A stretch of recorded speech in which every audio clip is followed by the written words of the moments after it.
जय श्री कृष्णा। आज मैं आपको शनिवार की कथा सुनाने जा रही हूँ। वो इस प्रकार है। एक समय स्वर्गलोक में सबसे बड़ा कौन के प्रश्न पर 9 ग्रहों में वाद विवाद हो गया। विवाद इतना बढ़ गया कि परस्पर भयंकर युद्ध की स्थिति बन गई।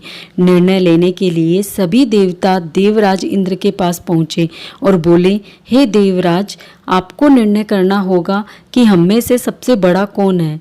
देवताओं का ये प्रश्न सुनकर देवराज इंद्र उलझन में पड़ गए। इंद्र बोले, मैं इस प्रश्न का उत्तर देने में असमर्थ हूँ। हम सभी पृथ्वीलोक में उज्जैनी नगरी में राजा विक्रमादित्य के पास चलते हैं। देवराज इंद्र सहित सभी देवता उज्जैनी नगरी में पहुंचे। महल में पहुंचकर जब देवताओं ने उनसे अपना प्रश्न पूछा तो राजा विक्रमादित्य भी कुछ देर के लिए परेशान हो उठे, क्योंकि सभी देवता अपनी अपनी शक्तियों के कारण महान थे। किसी को भी छोटा या बड़ा कह देने में उनके क्रोध के प्रकोप से भयंकर हानि पहुंच सकती थी। अचानक राजा विक्रमादित्य को एक उपाय सूझा और उन्होंने विभिन्न धातुओं स्वर्ण, रजत, कांसा, ताम्र, सीसा, रांगा, जस्ता, अभ्रक व लोहे के 9 आसन बनवाए। धातुओं के गुणों के अनुसार सभी आसन को एक दूसरे के पीछे रखवा कर उन्होंने देवताओं को अपने अपने सिंहासन पर बैठने के लिए कहा। देवताओं के बैठने के बाद राजा विक्रमादित्य ने कहा, आपका निर्णय तो स्वयं हो गया। जो सबसे पहले सिंहासन पर विराजमान है वही सबसे बड़ा है। राजा विक्रमादित्य के निर्णय को सुनकर शनि देवता ने सबसे पीछे आसन पर बैठने के कारण अपने को छोटा जानकर क्रोधित होकर कहा, राजा विक्रमादित्य, तुमने मुझे सबसे पीछे बिठाकर मेरा अपमान किया है। तुम मेरी शक्तियों से परिचित नहीं हो। मैं तुम्हारा सर्वविनाश कर दूंगा। शनि ने कहा, सूर्य एक राशि पर 1 महीने, चंद्रमा 2.25 दिन, मंगल 1.5 महीने, बुध और शुक्र 1 महीने, बृहस्पति 13 महीने रहते हैं, लेकिन मैं किसी राशि पर 7.5 वर्ष तक रहता हूँ। बड़े बड़े देवताओं को मैंने अपने प्रकोप से पीड़ित किया है। राम जी को 7.5 के कारण ही वन में जाकर रहना पड़ा और रावण को 7.5 के कारण ही युद्ध में मृत्यु का शिकार बनना पड़ा।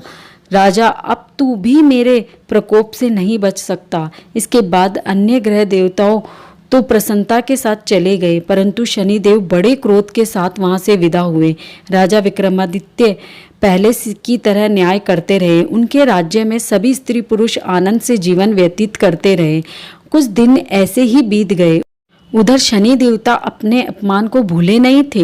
विक्रमादित्य से बदला लेने के लिए एक दिन शनिदेव ने घोड़े के व्यापारी का रूप धारण किया और बहुत से घोड़ों के साथ उज्जैनी नगरी पहुंचे। राजा विक्रमादित्य ने राज्य में किसी घोड़े के व्यापारी के आने का समाचार सुना तो उसने अपने अश्वपाल को कुछ घोड़े खरीदने के लिए भेजा। घोड़े बहुत कीमती थे। अश्वपाल ने जब वापस लौटकर इस संबंध में बताया, राजा विक्रमादित्य ने स्वयं आकर एक सुंदर और शक्तिशाली घोड़े को पसंद किया। घोड़े की चाल देखने के लिए राजा उस घोड़े पर सवार हुए और वह घोड़ा बिजली की गति से दौड़ पड़ा।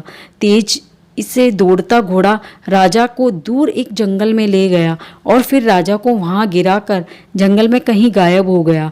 राजा अपने नगर को लौटने के लिए जंगल में भटकने लगे, लेकिन उन्हें लौटने का कोई रास्ता नहीं दिखाई दिया। राजा को भूख प्यास लग रही थी। बहुत घूमने के बाद एक चरावा मिला। राजा ने उससे पानी मांगा। पानी पीकर राजा ने उस चरावे को अपनी एक अंगूठी दे दी। फिर उससे रास्ता पूछकर वह जंगल से निकलकर पास के नगर में पहुंच गए। राजा ने एक सेठ की दुकान पर बैठकर कुछ देर आराम किया। उस सेठ ने राजा से बातचीत की तो राजा ने उसे बताया, मैं उज्जैनी नगरी से आया हूँ। राजा ने कुछ देर दुकान पर बैठने से सेठ जी की बहुत बिक्री हुई। सेठ ने राजा को बहुत भाग्यवान समझा और खुश होकर उसे अपने घर ले गया और वहां पर भोजन कराया। सेठ के घर में सोने का एक हार खूंटी पर लटका हुआ था। राजा को उस कमरे में छोड़कर सेठ कुछ देर के लिए बाहर चला गया। तभी एक आश्चर्यजनक घटना घटी। राजा के देखते देखते ही सोने के उस हार को उस खूंटी ने निगल लिया। सेठ ने कमरे में लौटकर हार को गायब देखा तो चोरी का संदेह राजा पर ही किया, क्योंकि उस कमरे में राजा ही अकेला बैठा था। सेठ ने अपने नौकरों से कहा कि इस परदेसी को रस्सी से बांधकर नगर के राजा के पास ले चलो।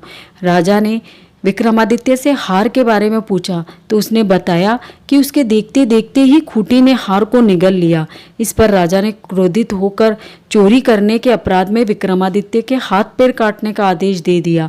राजा विक्रमादित्य के हाथ पैर काटकर उसे नगर के सड़क पर छोड़ दिया गया। कुछ दिन बाद एक तेली उसे उठाकर अपने घर ले आया और उसे अपने कोल्हू पर बिठा दिया। राजा आवाज़ देकर बैलों को हाँकता रहा।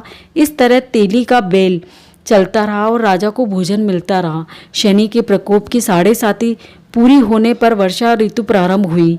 राजा विक्रमादित्य एक रात मेघ मल्हार गा रहा था कि तभी नगर के राजा की लड़की राजकुमारी मोहिनी रथ पर सवार उस तेली के घर के पास से गुजरी। उसने मेघ मल्हार सुना तो उसे बहुत अच्छा लगा और दासी को भेजकर गाने वाले को बुला लाने को कहा। दासी ने लौटकर राजकुमारी को अपंग राजा के बारे में बताया। तब राजकुमारी ने उसके मेघ मल्हार पर बहुत मोहित हुई। अतः उसने सब कुछ जानकर भी अपंग राजा से विवाह करने का निश्चय कर लिया। राजकुमारी ने अपने माता पिता से जब ये बात कही तो वो हैरान हो गए। रानी ने मोहिनी को समझाया, बेटी तेरे भाग्य में तो किसी राजा की रानी होना लिखा है, फिर तू इस अपंग से विवाह करके अपने ही पाँव पे कुल्हाड़ी क्यों मार रही है। राजकुमारी ने अपनी जिद नहीं छोड़ी। अपनी जिद को पूरा करने के लिए उसने भोजन करना छोड़ दिया और प्राण त्याग देने का निश्चय किया। आखिरकार राजा रानी को विवश होकर अपंग विक्रमादित्य से राजकुमारी का विवाह करना पड़ा। विवाह के बाद राजा विक्रमादित्य और राजकुमारी तेली के घर में रहने लगे।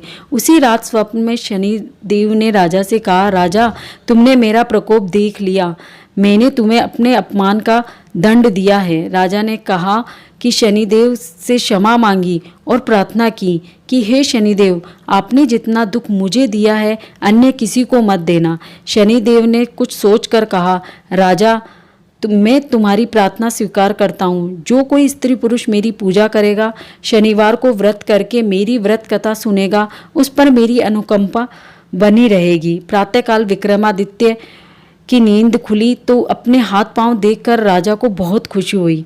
उसने मन ही मन शनिदेव को प्रणाम किया। राजकुमारी भी राजा के हाथ पांव सही सलामत देखकर आश्चर्य में डूब गई। तब राजा विक्रमादित्य ने अपना परिचय देते हुए शनिदेव के प्रकोप की सारी कहानी सुनाई।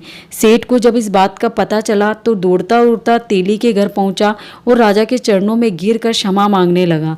राजा ने उसे क्षमा कर दिया क्योंकि यह सब तो शनि देव के प्रकोप के कारण हुआ था। सेठ राजा को अपने घर ले गया और उसे भोजन करवाया। भोजन कराते समय वहाँ एक आश्चर्यजनक घटना घटी। सबके देखते देखते उस खूंटी ने हार को उगल दिया। सेठ जी ने अपनी बेटी का विवाह भी राजा के साथ कर दिया और बहुत ही स्वर्ण और आभूषण धन आदि देकर राजा को विदा किया। राजा विक्रमादित्य राजकुमारी मोहिनी और सेठ की बेटी के साथ उज्जैनी नगरी में पहुंचे।